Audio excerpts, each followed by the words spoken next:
Good to be with you on a very special paid edition of Narrative Live. We're doing something really different tonight. For several months, I've been telling you about the investigation called The Greatest Heist. We've been looking at how Donald Trump and Jeffrey Epstein became part of the same network that ultimately could have led, I believe did lead, to the largest criminal conspiracy in modern history. And this evening, I'm welcoming investigative journalist Patrick Lovell, who you also know as a producer and documentarian and did The Con, which is a great series, which we'll talk about later on. And Patrick is here to basically walk us through the first 10 chapters of The Greatest Heist. I've done the first 10, and I want to thank everyone for joining us today as well. We've got your chats up here, so we'll definitely answer your questions as they happen. Well, first, I'd like to say thank you for the honor to be able to discuss this with you. I'm new to Zev, and I cannot believe that I just discovered Zev just recently. Because what happened was in this crazy universe of social media and just how things happen and interact, I just happened to come into contact with the gentleman and his colleague and friend, Lev Parnas. And I started watching more of Lev's stuff, particularly on Substack. And suddenly I discovered Zev. And I was like, who is this guy? And the next thing I know, because I'm an investigative journalist and I've been a producer for decades, I started to look into who he is and what he does and how he frames his stuff. And one of the first things I came into contact with after I had discovered your wonderful colleagues, Olga and Dean, and I became a big fan of the Five Stack. In Hey, fact, I Dean's don't. online tonight as well. Hey, Dean, how are you? And Nick. Hi, Hey, Nick. Dean. Hey, everybody. I'm a Big big crowd. fan. And I can't live without the Five Stack, by the way. And so I have It's that as part of my essential. It's day. essential viewing. Yes, absolutely. And just a quick background on me. I've been an investigative journalist now for about 14 years. And prior to that, I mean, when we go back in the Wayback Machine, I studied journalism and political science in college. And I've always been in the mix of activism. And, one thing led to another. And my path led me into Hollywood as a producer. And so I had worked at Warner Brothers and Paramount Pictures.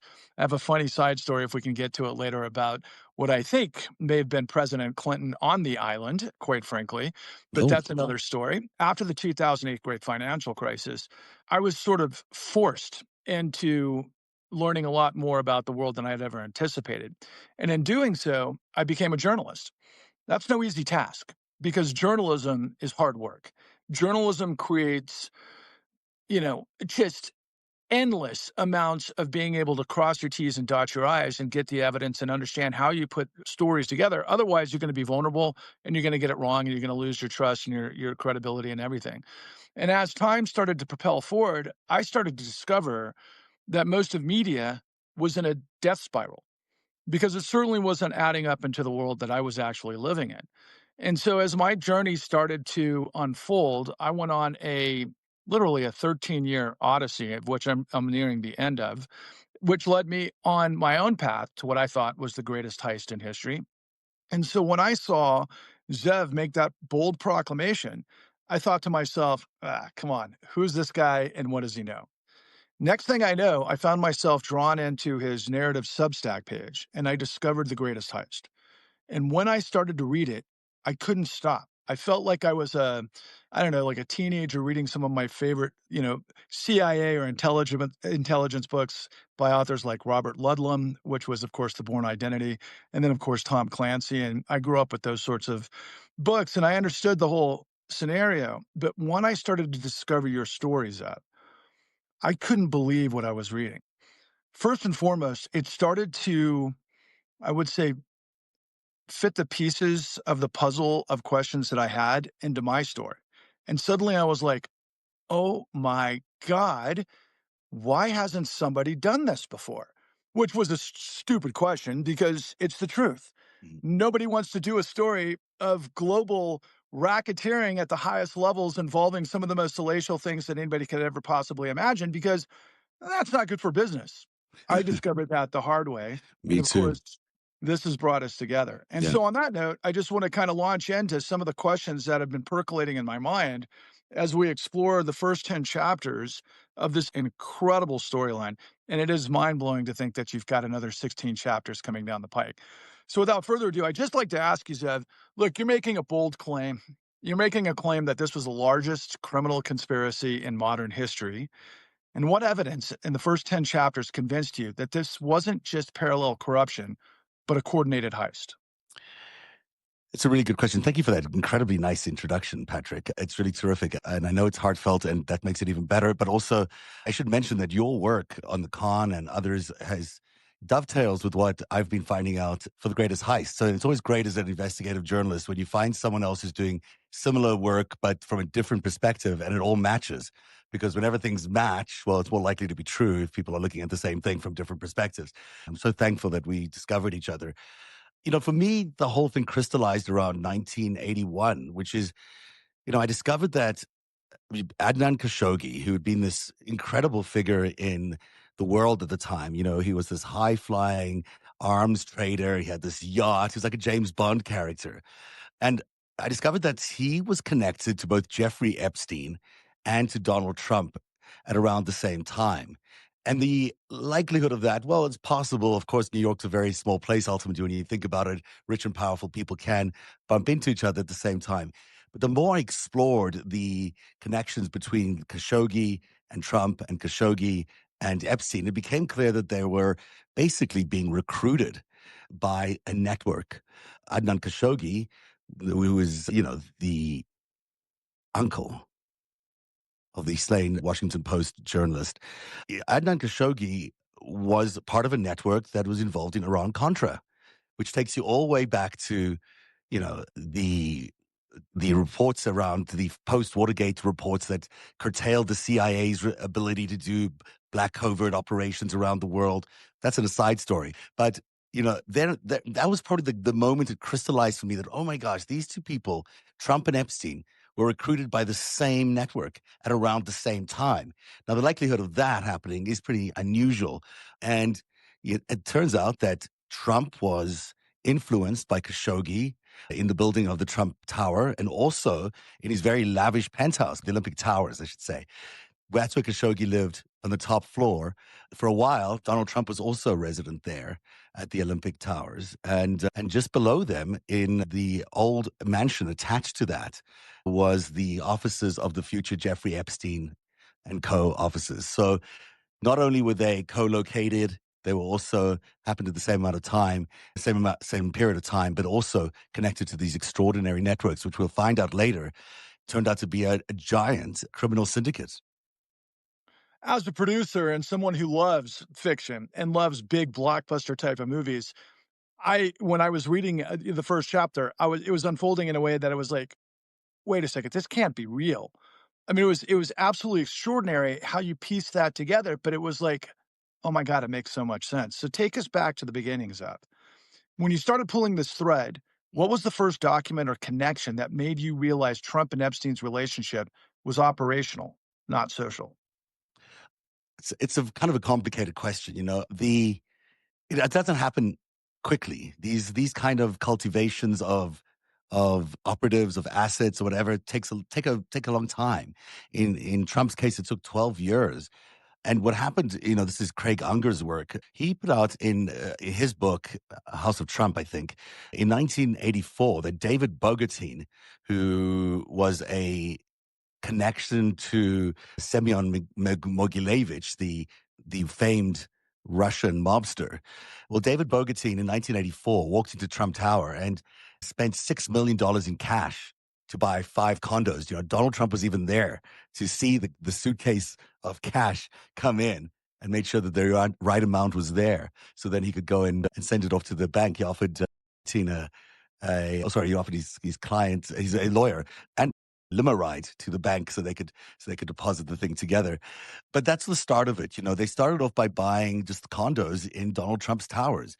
It again was influenced by Khashoggi. The Khashoggi had introduced at the Olympic Tower, which wasn't his thing, but he was a purchaser of it, that you could buy condos through LLCs. You didn't have to buy it the old fashioned way. You could actually get a numbered company. And Trump liked that idea and he adopted it for the Trump Tower. And David Bogatin was one of the first users of that LLC loophole, if you will. And that's how the Russian mob, under Semyon Mogilevich, had its first connection to Donald Trump. That name is so familiar now because he's a top 10 FBI most wanted person. But Mogilevich was also a business partner of Robert Maxwell. And when you put those two things together, that he was a business part of Robert Maxwell. We know Robert Maxwell, the father of Ghislaine Maxwell. Well, he was a KGB spy. We pretty much know that. We know MI6 was another one that he was spied for. We know the Israelis are who he spied for as well. So the fact that you had as this name, Semyon Mogilevich, show up in both the histories of Trump and the Russian mob and the history of Robert Maxwell and the Russian mob, that to me was a big indicator that there was something much bigger here than just someone buying a condo or two. And as you reveal the twisted mechanisms that would put all of those types of players in the same space is almost unbelievable. But yet, when you throw in money, power, and of course, what ultimately becomes the questions we're all asking at the moment, it starts to crystallize. And I wondered, when you've traced Epstein's transformation from math teacher to the financial operative that he became, who made that transformation possible? And what intelligence services show up in the evidence trail? Well, this is so interesting. The case of Robert Maxwell's interest in Jeffrey Epstein is fascinating to me because Robert Maxwell was a world away from Jeffrey Epstein. He had no reason to really know Jeffrey Epstein.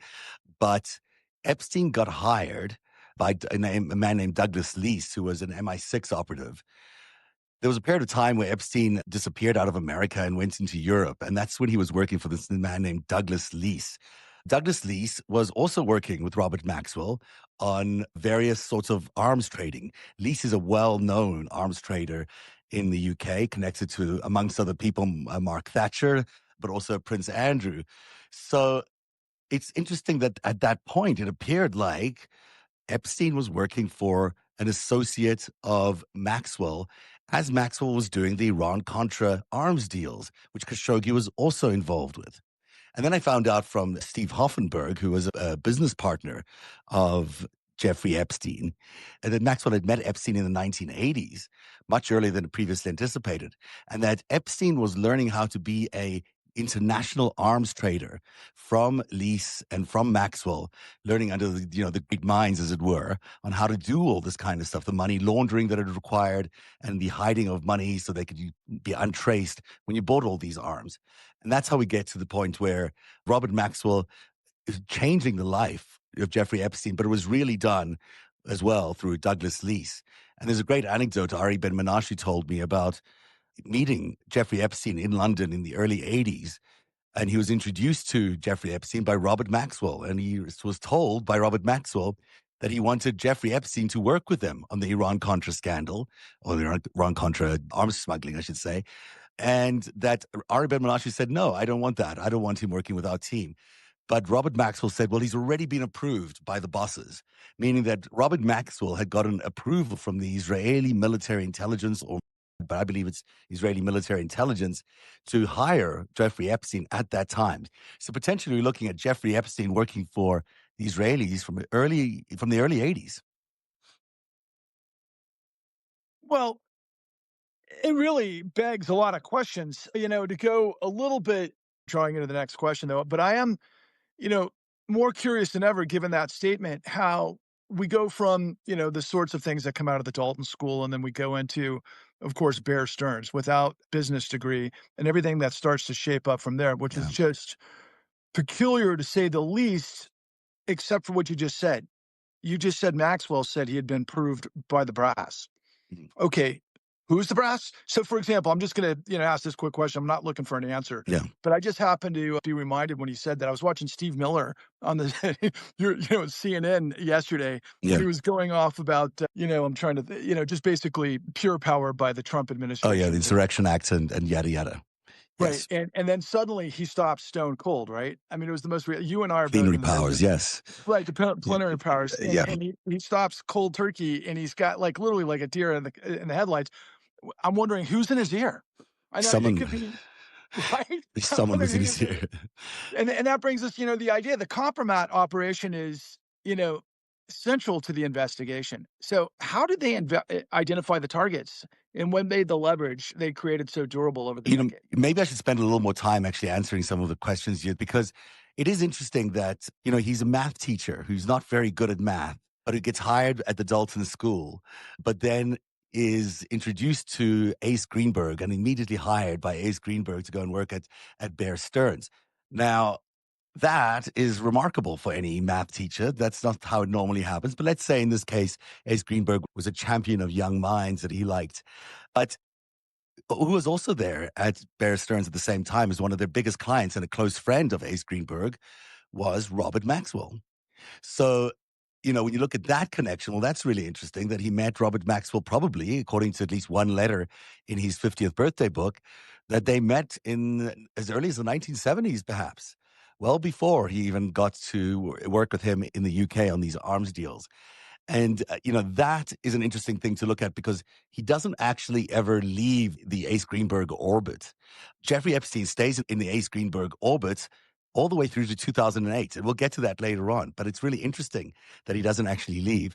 And of course, the other person that was in the Ace Greenberg orbit was none other than President Donald Trump. Well, not then president, but then he was just Donald Trump.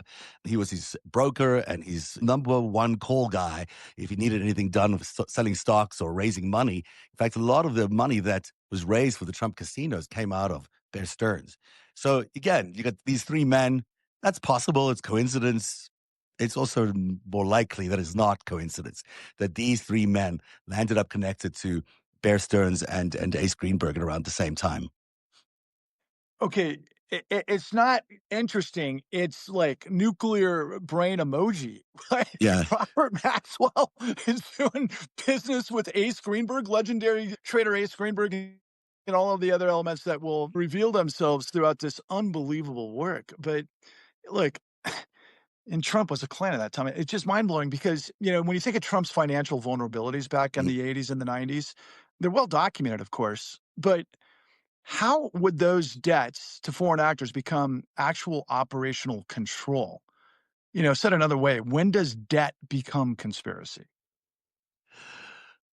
You know, it's interesting. During the 90s, and we'll talk about the blackmail in just a bit as well, but during the 90s, we all recall how many times Donald Trump was bankrupt. Every time I turned on the news way back then, it was like, oh, he's bankrupt again. And each time he was able to bounce back on his feet again. And it's just a stunning display of resilience against everything by becoming bankrupt. Of course, he wasn't really becoming bankrupt. He was staging bankruptcies because he figured out that he could extract money from his businesses by declaring bankruptcy and then restarting again. He'd be able to start a business, leverage it to the hilt, crash it into the ground, but having stolen some of the money, extracting some of the money. Your good friend William K. Black calls it control fraud. What happens is he did this over and over and over again. Now, the 96 one is particularly interesting. Trump visits Russia in 1987 for sort of a test run with Ivana, and they tour St. Petersburg, they tour Moscow, was supposedly for a hotel that they were trying to build, but it was basically the KGB putting them through the motions and trying to get some compromise on him, which I believe they did.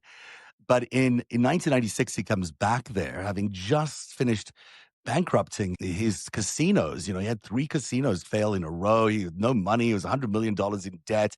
So, they couldn't even, they had monitors looking at how much money he spent every month for lunches. It was like, it was a very, very controlled bankruptcy that it was in. And yet he goes to Moscow with Leon Black and a couple of other sort of top notch execs at the time. And he comes back almost completely whole. He's back with $450 million and also back on the Forbes 400 list. So you had a guy that was completely broke, completely devastated. And so who paid him that money? Well, you can assume that he's in Russia. They're looking for assets. They've been looking at him since 1987, right? They've been monitoring his activities. In fact, our reporting put him at as early as 1983 that they'd started really monitoring Donald Trump. So between, that and 96, you got a period of time there where they really got to know who he was. And in many ways, including Ivana, by the way, it was also a Czech informant through her father. But this is how he became owned by the Russians, how Trump became owned by Russia, is that they basically bailed him out of these bankruptcies when no one else would pay him any money, no one else would loan him any money. And he was like, well, I'm going to take this deal. I'm going to sell my soul to the devil. And he did. He sold to the devil. So when people say, what does Vladimir Putin or Russia have on Donald Trump? It's everything. They own him. It's lock, stock, and barrel, everything. Yeah, Matt Taibbi, if you're listening, there's a lot more in your defense, I mean, that's one of the most mind-boggling scenarios of all, of those of us in our profession have literally gone turnkey in the last, I don't know, 4 or 5 years, talking about compromat. I mean, these guys are the best in the world, I suppose, obviously between the Russians and the Israelis and however that plays out with of course, all things Epstein. But look, you built this investigation on documents. You've got property records, you've got Mhm. flight logs, you've got sealed court filings and intelligence reports. What's the single most incriminating document that appears in the first 10 chapters? Oh, that's a tough one. I think the reality of it is when I discovered that Ghislaine and Jeffrey had become the heir apparents to Robert Maxwell's empire, and knowing from my sources that Jeffrey Epstein had been working with Robert Maxwell up until the day he died on sorting out all his debt and all his messes that he was in, although he was really stealing money. He was just stealing all the money. And and there's this famous story of after Robert Maxwell's death, Ghislaine is on the Lady Ghislaine, which is the boat that Robert Maxwell named after his daughter, and she's hurriedly telling the crew to shred a whole bunch of documents over, that she knew were critical documents. I'm told that some of those documents were Jeffrey Epstein related documents. They wanted no record of the fact that when they finally appeared in America in 91, which is the story they told everyone, that there would be any history connecting Epstein to anybody before that. Now, we could prove that that's not true now, but at the time, that was remarkable to me. So that's certainly, that came from Steve Hoffenberg. Steve Hoffenberg is unfortunately passed away now, but before he died, he was a very good friend of Jeffrey Epstein for a period of time until he went to jail for 18 years for Epstein's crimes. He was convicted of a Ponzi scheme that Jeffrey Epstein really took, really did. I mean, he was the mastermind behind the scheme. But Hoffenberg went to jail for 18 years. He came out of jail sort of a reformed man, but I suspect he was also interested in having a little bit of vengeance on what happened to him. But he told me so many things about Epstein that really formed the spine of this particular story of the greatest heist. This stuff is not conjecture. It's from pieced together from people who knew Epstein really well, who was side by side with Epstein for 9 years in Hoffenberg's case. In Ari Ben Menashe's case, he was the handler of Robert Maxwell. I mean, these are not incidental people. These are people who were in a position to know, and that they knew what they were looking at as well. What strikes me as obvious, but it's bears at least some more introspection, is the Yeah. idea that the system failed repeatedly to stop this. Where did the protection come from? Who had the power to bury the warnings and shielded this operation for nearly 40 years? I mean, obviously, the intelligence operations that back these guys up, I mean, Ari Ben Menashe told me in no uncertain terms, so did Hoffenberg, that Epstein worked for Israeli military intelligence. That's the same group that Ari Ben Menashe worked for. It's the same group that would fall under Ehud Barak, who was the defense minister in Israel at the time. All of that is just makes sense. Ehud Barak was connected to Jeffrey Epstein on a regular basis. So you know that the Israelis were heavily involved in running the Epstein operation. But they were also working with the Russians. They have a long history of connecting between the KGB and then successor agencies and the Israeli military intelligence and Mossad. They have a long history of connecting with each other, and they work together on various things. Now, in this case, the reason they're connected is because the mob, the Soviet, Russian, Israeli mob, is really what's driving all of these events. It's after when the refusing program happened in the 1980s, a lot of Jews in particular, but other people were allowed to leave the Soviet Union for the first time and move into the United States. That is when a lot of intelligence assets and a lot of mob figures found their way out of Soviet Union and into Brighton Beach, and you sort of know that that's where the the start of this Israeli-Russian mob that we know today that is so powerful, that's when they sort of got their beginning in the United States. They rolled up the Italians after that, and then, they became quite powerful figures. And that's where we get to today, 'cause the connection between them and Epstein is obvious, and the connection between Trump and them is pretty obvious, and we can see that all the time through today. So that's where the protection comes from. Also from the CIA, I suspect. The CIA's role with Jeffrey Epstein, we just don't know about enough. I hope they come out at some point with their files because clearly some of the money that they had put aside for Iran Contra went to Robert Maxwell. It was never paid back. So my understanding is that Robert Maxwell probably absconded with that money before his death, which means that that money landed up going to Ghislaine and to Jeffrey probably. And so we don't know. We can't follow that money trail. It's, of course, as off the books as you can get. We talk about Iran Contra money, but we know that it was never paid back. So I'm curious to know. Yeah, there were various times when Epstein worked with the CIA on a number of things. We just don't have a lot of detail about that. And it's hard for me to speculate. Wow. Brighton Beach, it kind of brought me full circle to what we started with because I discovered you because of Lev Parnas, who, of Yeah. course, moved here from the Ukraine to Brighton Beach. And of course, you can tell, anyone can tell by talking to Lev and his story that he kind of understood some things and was involved with a lot of other things. So, look, so much more we could discuss. Are we nearing being out of time? No, we got time. I got an hour here scheduled for this, so we can free flow or get questions from the audience. Or Well, wonderful. Because, see, one of the most intriguing things about this moment, just given what you just laid out, been able to thread the needle, so to speak. But I'm left with wanting more introspection on some of the characters, which I'll come back to. But first and foremost, I just want to kind of talk about a sort of an entry point that I think is relevant. Okay. So earlier today, I discovered online, that was released online, that the representatives Ro Khanna and Thomas Massey, of course, of Kentucky, had written a letter directly to Jamie Dimon, the CEO of JP Morgan Chase, asking questions about his understanding of how $1.5 billion had been managed during a time that JP Morgan Chase had suspicious activity reports that didn't come to light for over 10 years. That was said directly by two, congressmen trying to get to the bottom of this in the midst of everything else that's going on, right? So, and I hear you talk about this with your colleagues quite a bit, but I wonder if you could piece this together today and then let's backfill how this works in terms of the greatest heist. So, here's the nation's largest financial institution that has a division for high net worth asset management, right? The idea, and I happen to work with the New York Times editor who just revealed this last week for the first time. And how long has this Epstein scandal been percolating that we don't have all of the answers to?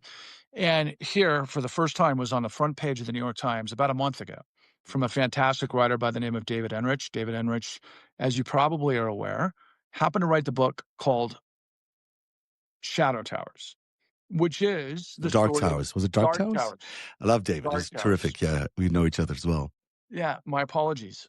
Dark No. Towers, which is what? Tell just It's the history of Deutsche Bank, and it's so influential because it is actually the story a lot of Jeffrey Epstein and Donald Trump because they were both clients of Deutsche Bank after 2013, if I'm not mistaken. But it's interesting that, and he does a great job. People should really read it. I mean, considering it's the history of a bank, it's remarkably gripping. And it's just because the story is a page turner with so many murders and things that flow through there that makes your mind blow. But it was interesting that, he also wrote this thing about JP Morgan in the New York Times. And both Trump and Epstein were clients of JP Morgan up until 2013. So you've got, Enrich has very carefully crafted the piece, and that's now led here to this incredible letter, which I find, this letter that comes from Congress is not just a let's have some evidence letter. It reads like a indictment. I mean, it's not just please send us some documents. It is what the hell were you doing for 15 years? Hiding all this money for this human trafficking operation. And why was there so many close relationships between the people at JP Morgan and with Epstein? It just makes no sense that there was so much, after the fact, after we knew he was a sexual predator, why was there so much contact and why did they need him so much? And there's various answers to that question. But what I love about most of this letter and some of Enrich's work is that the very notion that there'd be 1.5 billion or whatever it is of transfers between that went through JP Morgan for Jeffrey Epstein just suggests that he is something other than just your typical, bounty hunter, whatever he described himself as. This guy was working on an international level moving money around for arms deals, for other business deals, and also definitely for human trafficking of these teenage girls, which they knew about. I mean, there's no doubt that JP Morgan didn't know about it. They basically facilitated all this human trafficking. And this guy, Jamie Dimon, who's also a big supporter of Donald Trump and his economic policies, surprise, surprise, is basically has for many years denied any knowledge of even knowing Epstein, which is ridiculous and is just ridiculous on the face of it. I mean, Jess Staley, who was a friend of Epstein's, was a big executive at JP Morgan, but also Jess Staley at one point had arranged for a meeting between Epstein and JD Diamond in this one email exchange. And JP Diamond never went, or they did go, but it was never revealed. So we never found out the truth about how close Jamie Diamond was to Epstein, or if they ever met. Well, Staley had an office right next to Diamond, first and foremost. He was being groomed to actually take over Yeah. the CEO role, the chairman role. And interestingly enough, Obama at that time was basically in the position to make Jamie Dimon, Treasury Secretary during the Obama administration. Now, another thing happened at the time because, of course, as all of this was unwinding with Epstein, so too was the global financial system. The Mm. 2008 great financial crisis had become train wrecked. And of course, there's where our stories merge, but there's a whole lot more to that. But I want to backfill, with some of the questions that are lingering based on the first part of our discussion. So if you wouldn't mind, can you please give me an overview of ContraGate? Of Iran Contra. Is that it involved trading drugs for arms on one side of the world and also buying arms for the Iranians. President Reagan and his administration had authorized getting drugs from Nicaragua and into the United States, and then they were sending arms back to arm the Contras. And in the Iran part of it, it was Robert Maxwell, who was, associated then with Khashoggi and Jeffrey Epstein, working with Ari Ben Menashe out of London to sell arms illegally to the Iranians because they were concerned about Iraq's exposure to that zone. But all of this was not allowed. So they were trying to find ways of hiding this through covert operations. And that's why it was a scandal, because when it was finally revealed, we found out the president was doing a lot of things he shouldn't have done. Sorry, I didn't mean to put you on the spot, but it No. dovetails into what's important about, Yeah. obviously the greatest heist because, one of the key characters, in fact, the linchpin, the whole deal is Adnan Khashoggi, and he's a Saudi, but he finds himself